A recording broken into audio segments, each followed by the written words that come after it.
Hi folks, this is All the Fruit. I'm near the village of Kuala Zibuti in Malaysia, Borneo in Sarawak. And this here is the abandoned hamlet of Kampung Baru, or the new village. Well, this was my fourth attempt to find this little hamlet in a less than half a square kilometer of jungle, but all the time I got bogged down either in areas covered with spiny palms or in those almost unpassable nipa palm thickets, or in mangrove areas where you have to walk on the roots, on the aerial roots above about 1 meter above ground. Then when I went already back on the road, my host, who had tipped me off to this village in the first place, met me again and said, "Oh, but there is something he described like star apple in this hamlet." So I went back, I made another attempt, and I found the last house standing from this hamlet. Well, I want to show you a little bit about this stuff, because how often can you go around an abandoned Malay house in Borneo and check out what is there? Well, first I wanted to show you here some really huge nipa palm fruit clusters. Look at that. This thing is like over 35 centimeters in diameter, one of the biggest ones I've ever seen. And somebody already checked it before me and realized it's overripe and didn't harvest it. Here, somebody is trying to reclaim the land, and they are cutting down some very strange feral version of the African oil palm, Elaeis guineensis. That's the first time I've seen feral African oil palms. So I made another video and would like to know your opinion on those. Are those really feral African oil palms with some fruit where the outside is green and crunchy, but the inside already has well-developed nuts which the squirrels are harvesting? Here, somebody cut down a tree, so here you can see the starch-rich liquid, the starch-rich inside of the palm tree, from which you can make sago. Well, not from this one, it's too rotten already. Why do I think that those palms are feral? Here, another cluster with already well-developed edible nuts, but no well-developed edible fruit. So please tell me what type of oil palm this is. Why I'm sure they are feral and not planted? Well, because some of them grow inside, physically inside the house, destroying it in the process. So let's see what we can find here. I don't know if I'll walk in the house proper. I think the chance of falling through a floor is a little bit too high. Those houses are made of very sturdy wood which can last for decades, but this house has been abandoned decades ago. Of course, it's on stilts. We are here near the sea. Well, now you can hear the wind, but when the wind is gone, basically you can hear the sea less than 200 meters away. Water tank. What else have we got? Well, the people around here are fishermen, so lots of big ropes. This part of the house is completely wrecked. Look at those feral oil palms just growing here inside the house. Well, here the roof is gone, the floor is gone. But look at those. Look at this wood. You could still use this. It is almost as new after being many decades old and probably being much more than a decade in a tropical climate. They say the tropical jungle here will recover within 20 years into some sort of secondary forest, but the valuable timber trees they are cutting down, they need like up to 1,000 years to recover and to become valuable timber trees again. Well, what else do we have here? I guess this is some sort of,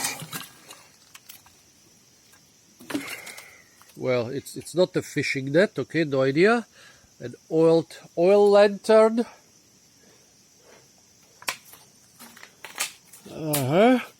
Here we can look into the house. Some wooden bed, some traditional carrying basket. Most of them now use baskets stay away from plastic or just plastic trash baskets. But this one is still one of the old ones, made from bamboo and rattan. Guess somebody tried to save the bed, putting it to the side, but don't think this worked. They also tried to bar the windows. This stuff over there looks modern. Some modern cupboard separating wall. There seem to be a couple more hand-woven things up there. I don't know if I can walk up those planks here. This is all quite dangerous. Well, I don't think I need my parang here. Okay, let's see what we got here. I guess nobody is claiming this house nowadays, and there is nothing they can be afraid of me stealing or so, so I'm just going up here. Well, here we have parang handles. 1, 2, 3. 3 old parang handles. 1 old parang blade. Well, I guess that's how the children got the birds back then. Couple of those little palm nuts eaten by squirrels. Another parang handle. But only 1 blade. Ah, look at this. This is half of a parang sheet. Basically, the blade goes in here. They make the sheets out of wood, much better than mine, which is made out of some, well, fabric. Okay, this is the bed they were trying to save. Okay, I wonder when all this will give way here. Another ancient parang blade. I bet those are still the handcrafted ones.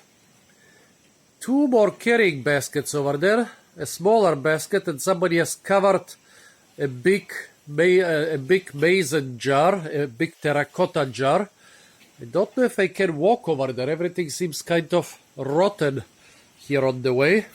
I feel like exploring all those Bulgarian ruins or Spanish ruined houses in southern Spain or on the Canary Islands. Basically, old houses everywhere in the world have a lot in common.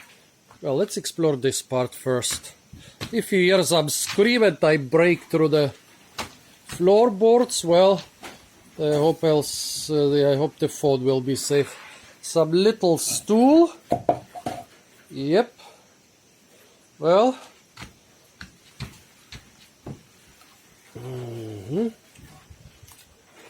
Yeah. This is the more modern furniture, or look at that. This modern furniture has been taken over by a squirrel who has been storing thousands of those feral palm nuts. I'm really curious what this African oil palm version here is.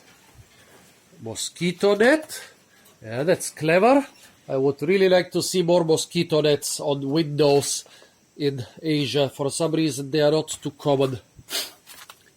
Guess this used to be the bathroom. Well, nothing too fancy in here. Let's go back and try to make it to the...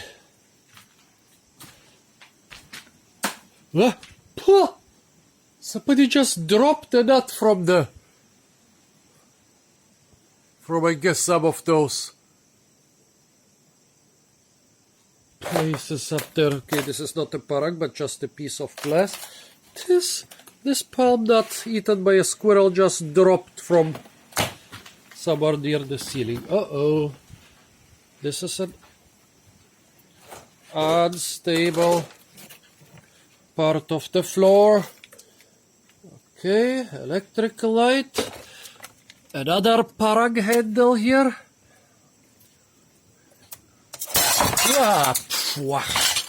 Okay, this was just some glass. Let's see. That. Some woven flat basket.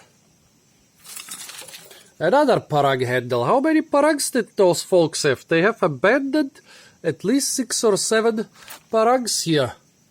Or maybe just the handles. Another small woven basket. I think those are woven from rattan or maybe some other palm stuff. Can I go further or can I not go further?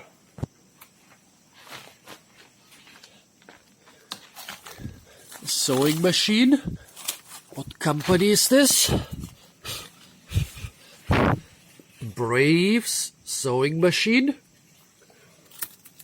Some books and newspapers. Bound together with... Oh, okay, this was just a little gecko. Bound together with glass. What was this? Glass and books and newspapers bound together. Victory. Somebody won some probably sports event. Great. This must be something having to do with fishing. Here again, another beautiful woven basket. A cow horn. They have no cows in the village nowadays, just a ton of goats. But it seems like they had cows decades ago. A little terracotta jar. I don't know what it's used for. Two different spouts of different shape. I guess this is a sharpening stone for the parangs. It looks like that.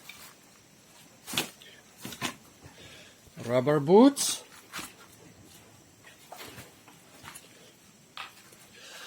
Another carrying basket, a tambok, made of some palm stuff, filled with fishing net. Well, this is already the time where the fishing nets are all made of plastic. Another of those beautiful woven carrying baskets. So now I really want to know what is in this mason jar. Nothing, but I guess they saved it because it's still in good condition. It doesn't need to get filled up with muck. Here one basket they've been weaving mostly from plastic, but the parts not visible are of some plant material. Well, over there a meat grinder. Well, that's all I dare show you here. Inside the house. Let's go outside and look at the remnants of the fruit garden. Oh wait, here are some more tools. A hammer, another hammer. Probably a shovel. An aluminum jar filled with big screws. Okay, let's try to go back without... Oh God, look at those things there. This is so decomposed. Well, here one more look at the old parang with the sheet and the handle.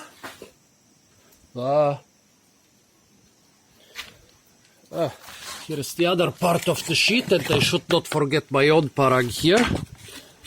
So probably this sheet was for another parang, for a much shorter parang. I don't think it's the sheet for this parang, because it's considerably longer. Okay, let's go down and let's look at the fruit orchard. This is a fruit channel after all. Wow. Can still fall. Wow. It's crazy that I still trust those boards here.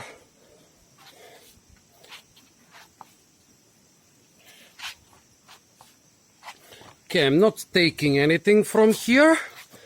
Let the jungle take it back, or if the people reclaim this old hamlet, maybe they will use some of that stuff. Let's see what we have down here. Bicycle wheel. I think I saw a couple sickles somewhere around here. Well, here we have floats for the fishing nets. Another carrying basket from some plant material. Completely destroyed basket, the big saw, two sickles, some huge sea snail. Well, here is the back side with the rest of the orchard. Basically, there's just this feral oil palm, a couple mango trees, and the It's the star apple tree left, and for the star apple tree I'll make a third shorter video. I hope you'll forgive me this old village video on the fruit channel, but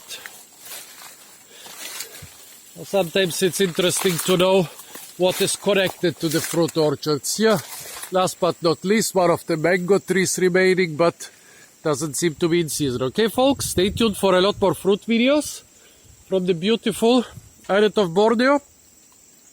And don't forget to like, share, comment, and subscribe.